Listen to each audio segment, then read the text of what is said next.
کائنات کا رب کیا کہہ رہا ہے اور انسان کا خالق اور مالک کیا کہہ رہا ہے کہ تمہاری کامیابی اس دین میں ہے۔ اور آج کا مسلمان اور آج کا انسان سمجھتا ہے میری ترقی کے راستے میں اگر کوئی چیز رکاوٹ ہے تو وہ دین ہے۔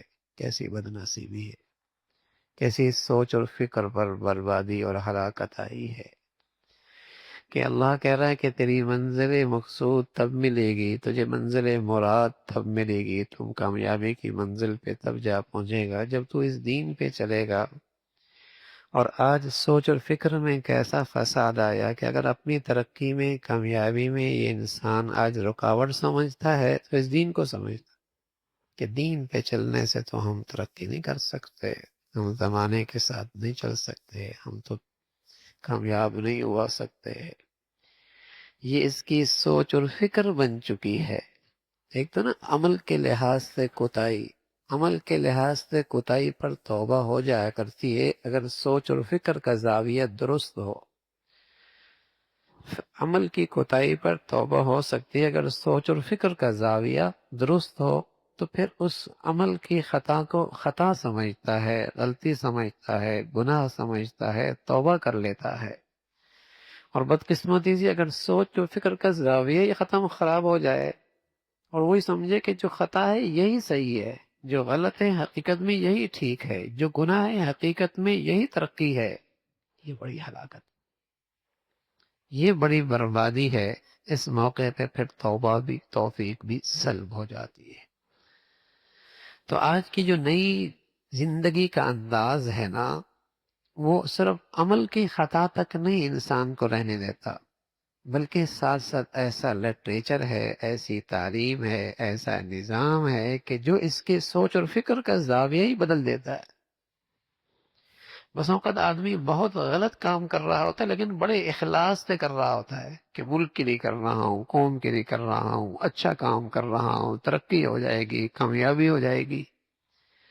یہ بہت بڑا غلط کام، اللہ کی بہت بڑی نافرمانی، خالق اور مالک کے غضب دلانے والا کام کر رہا ہے، لیکن چونکہ اس کی سوچ اور فکر غلط ہو گئی، اتنا غلط کام بھی یہ اچھے انداز سے، اچھی نیت سے کر رہا ہوتا ہے کہ اس سے یوں ہو جائے گا، اس سے یوں ہو جائے گا۔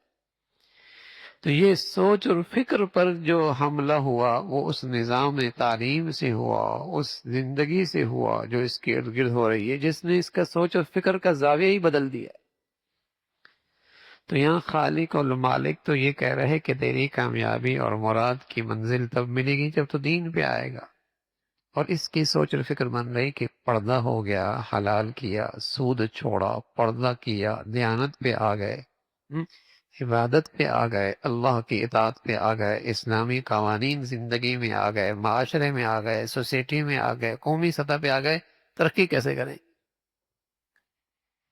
ترقی کیسے کریں گے؟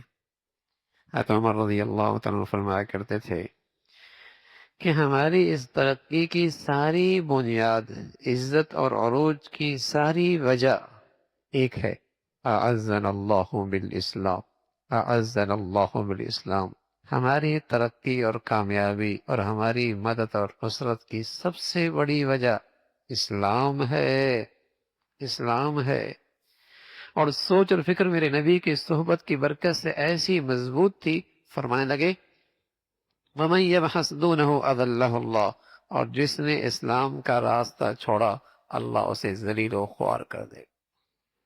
سوچ اور فکر میں اتنی مضبوطی اور صحت تھی اور اس کی بنیاد اتنی درست تھی، کہنے لگے وَمَن يَبْحَثْ دُونَهُ أَذَلَّهُ اللَّهُ، جو اسلام کو چھوڑے گا ذلیل و خوار، اس لیے وہ ایک انچ بھی اسلام سے دستبردار ہونے کے لیے تیار نہیں تھے، ایک انچ بھی۔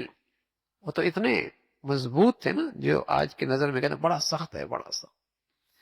انہیں پتا تھا کہ اسلام کا راستہ چھوڑا ہماری بربادی شروع، تو وہ تو اسلام کے ایک انچ سے بھی دستبردار ہونے کے لیے تیار نہیں تھے۔ ان کی تمام تر کامیابیوں کی وجہ اسلام پر مضبوطی اور کسی بھی رخ سے لچک دکھانے کے لیے وہ تیار نہ تھے۔ اور پھر قیصر و کسریٰ کی سلطنتیں ان کے پاؤں کی گرد بنی، ایک شریعت کے ایک حکم سے بھی اور ایک ادا سے بھی اور ایک سنت سے بھی دستبردار ہونے کے لیے تیار نہیں تھے. اعزنا اللہ بالاسلام ومن یبحث دونہ اذلہ اللہ. تو اللہ کریم کہہ رہے کہ یہ ہے تمہاری کامیابی کی منزل، میرا راستہ ہے، تم اس بھی چلو، دوسری راہوں پہ مت چلو، وہ راہیں تم کو اللہ کی راہ سے جدا کر دیں گی.